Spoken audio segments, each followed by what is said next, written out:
Hey, what's up, guys? It's Rico here, CEO of SourcePoint Asia, host of Immigen Lam podcast, and the host of the SourcePoint Asia YouTube channel. Back with another one. This is a SFA first one. I don't think we've had Immigen, Mike, and myself on a podcast or YouTube video ever. And then also, I don't think we've done a virtual, interview with the company. So obviously, in this video, we're going to be talking about the progression. From Immigen's perspective, with her being our operations manager on the ground in China, what's happened over the last 5 weeks with our exportation of PPE products to the States and Europe.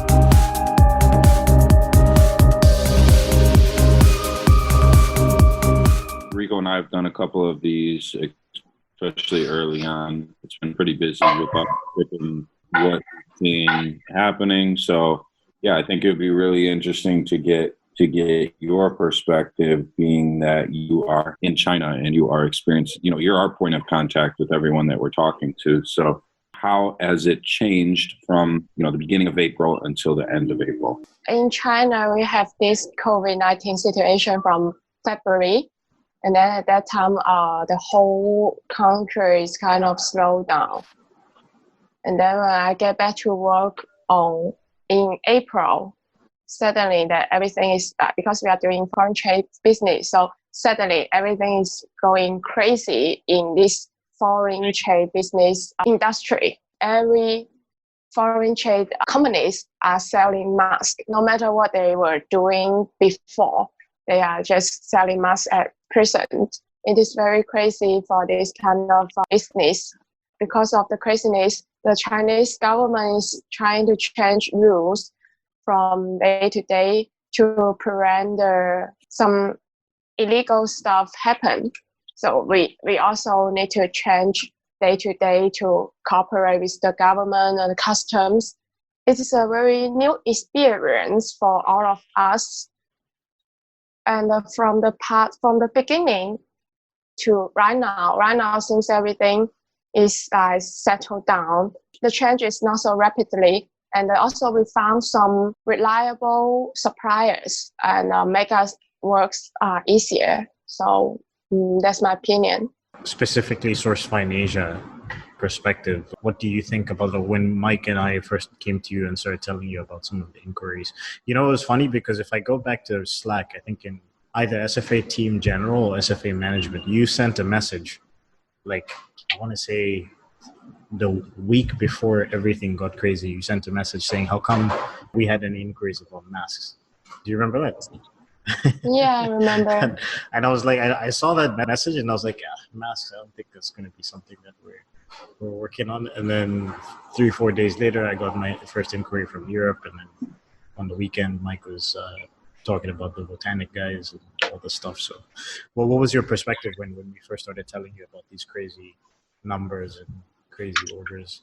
And everybody was asking for 1 million different products, including some that I guess are illegal, like the testing kits and stuff.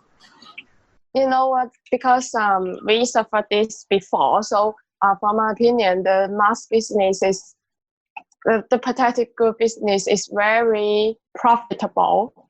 So I asked you whether there are any clients that want masks to export. And then after you gave me the first order, it is not very huge order. So I think it is very common, very usual, because mask is very necessary. But after that, we have multiple orders and then multiple clients coming. From my perspective, it is most clients are just inquiries, but I don't think they are serious considering that place the orders for us. That's my perspective. And later, when we just kind of have some clients really place the order, so I think, wow, the business is racing and it will getting crazy, and I'm ready for this. I think I would like to just comment on that, because I don't know if per se the people who are contacting us aren't serious buyers, but I can definitely say a lot of them are new to foreign trade. This is something, maybe they have a successful business in something else, but it's something that they're trying to jump onto because they hear about it and they see the potential of what other people are doing. And then I think the big disconnect and why we're having so many leads, but only, a smaller percentage of them, as opposed to normal, right? When normal people contact SFA, they already know who we are.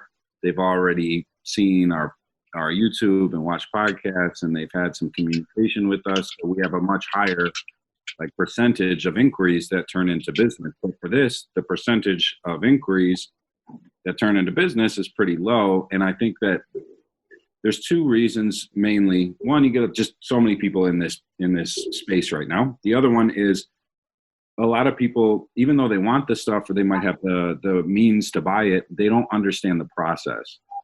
So they're really not familiar with ordering from China at all, or, and just what foreign trade looks like and how paying to enter into a supplier's, production process and supply chain. They don't know what that means or looks like. So that's been really super challenging. But one thing I at least want to mention and get Immigen's perspective on is the most challenging thing in all of this. Probably the reason why, Rico, we haven't been on a podcast talking about it in a couple of weeks is because of the madness of the shipping situation. And just the logistics has been absolutely insane. I mean, I think our prices are 3 times higher than normal. We've seen shipping times extended sometimes where we're usually getting things into the country, into North America at least, in 4 to 8 days. Now it might take 10 days, 15 days, 20 days, some days even longer, because like Immigen said, things are changing. Customs is good on Thursday isn't good on Friday. And there's new regulations coming in, and all the ports are slammed. All the carrier companies, their warehouses are packed to the brim with this stuff. So just to get your perspective, Immigen, dealing with all these shipments and seeing what's happening, what is your opinion on it? You mean my opinion on those shipments or the customs? Just the logistics situation in general, because we ship things all the time.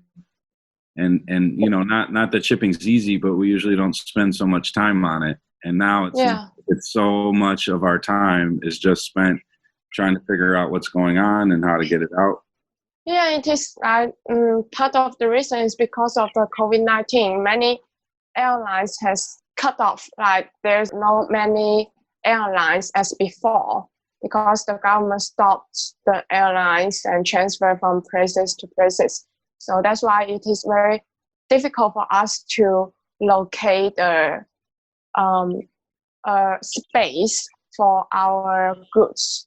And then it's another reason is because everyone is shipping out masks at this stage, and then we are trying to. So the warehouse for DHL, FedEx is almost it's full and out of full. They don't have airlines to ship out, so that the goods are stuck at their warehouse. And then it's very difficult for us to transfer the goods out in a very short time. I don't think FedEx or DHL has in mainland China has met this kind of situation before. And also our partner FF haven't met this kind of situation before. And sometimes they even don't accept new clients' order to ship out the protective goods. We have a long-term relationship with them, so that they are agreeing to help us ship out those things. It is very complicated process for them, and they don't make much money from it. And it's very difficult for them to make good money with the way things are changing and how they always have to adjust.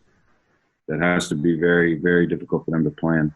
Yeah, I mean, just something for people to keep in mind is typically the way shipments work is you either have express shipments like DHL, FedEx, UPS, who have their own cargo planes, or you have specifically air cargo planes where they'll fill up, like a shipping company will fill up a plane. But most of the time, most small shipments are put into commercial airlines. It's like, so they'll put the empty space in an Emirates flight, they'll add goods that are being shipped throughout the world. So the fact that there's less flights happening right now creates this bottleneck where you only have FedEx, UPS, and DHL, and then you have a few air cargo planes flying around. So it's kind of an interesting situation because you have all these shipments leaving, but then you have the least amount of planes available. And so it's creating a crazy bottleneck to the stage where FedEx, DHL last week, they were shut down for a week. They weren't accepting new shipments for about 7 days or so, just because they had to clear out some of the stuff that they already had. And then, of course, customs is also full in China, from my understanding. To get into the line of customs to actually enter, it's like a 48-hour wait. And so you have trucks waiting 48 hours in line just to get into the warehouse. So there's bottlenecks at every step of the production and supply chain. Even in the receiving side too, we just sent a air shipment, about 155 boxes into the States and for a different customer, and it was supposed to fly yesterday. Now they said it probably maybe not fly from point A to point B in the States. So it arrived in Los Angeles, and then it'll transport to another city from there. And they said it could take up to 3 days.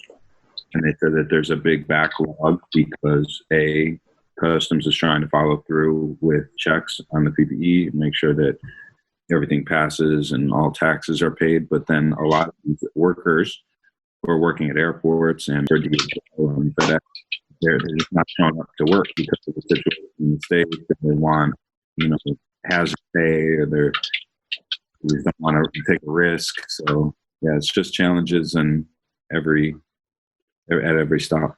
So, Immigen, I won't keep you too long, but one question I did have was just from the perspective of, being operations manager for the company. There's been a lot of changes within the company in the last 5 weeks. Like, I think we hired, 3 or 4 employees. Some of the part-time people, or one of the part-time people in China became full-time. How do you feel about that?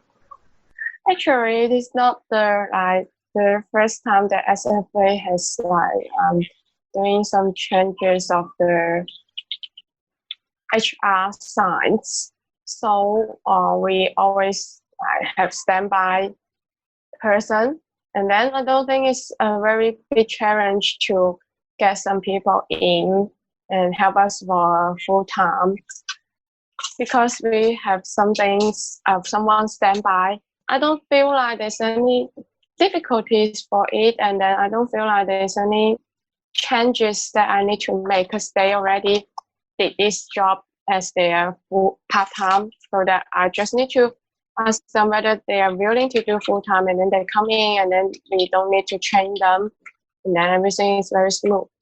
Cool. What about we recently hired Senna, the marketing manager, and then Mike DiNuno in the States that's helping ChinaMike. I think there's another guy, Michael Garcia, who's acting as an intern. We have a lot more employees that are outside of China right now. So I think we are a very international company right now, because we are working from USA, Philippines, China, and then Denmark. It is very crazy, and we also need to cooperate with everyone's time zone. It is a very new working style for me. Yeah, I think our company is also growing quickly because of this kind of situation, and we are all learning. One thing that's interesting that this is my last point, and then you can give your opinion, is I was telling Mike, and I was also talking to Andy Church from Insight, and I was saying, you remember we had a discussion about 8 months ago about us working remotely. We started working remotely about 8 months ago. So when the COVID-19 situation happened and we couldn't go to the office, it was not a big change for us in terms of the way we work. The biggest change has just been the fact that we have employees and Mike and stuff in different countries. So we're working with so many different time zones, but we already had sort of a system in place with us. Yeah, so most people in China, they in February or May, they just work at home and they are not used to this of working style. But at that time, I feel that it is just my normal working style, and then basically nothing is changes right now. So I think remote working is very suitable for our company, and maybe it is kind of trend for other companies, because some of my friends, they work in the office, but turn out in February and May and March, they find out that actually they don't need to go to office, they just need a computer, and then they are like getting used to going back to office right now in April. Yeah, I think that's a lot of places in the world and a lot of industries is people are learning that idea of needing to be in one place every day, 9 to 5, in a lot of situations, it's not necessary. And I think we noticed that early on, maybe not by design, maybe just because we were not crossing each other's paths too often. We were in different places and handling different things. So it was just kind of easier to be and more cost effective to be remote, but super easy. The time zones and being the only person in North America has been a little bit hard, but I would say just the only thing is that I can't go to China right now. You know, normally in a situation like this, when we have so many things and so many moving parts, you know, both Rico and I would want to be there so that we can help as much as possible and be on the ground and check shipments and assist. But I guess that's why this opportunity is here, because a lot of people can't do that, you know? Mm. Yeah, that's it. Immigen, is there anything else that you wanted to say before we sign off? No. Okay. Cool, man. All right, thanks for watching, guys. If you like this kind of content, like, comment, share, subscribe, and we will see you guys next week. Bye-bye.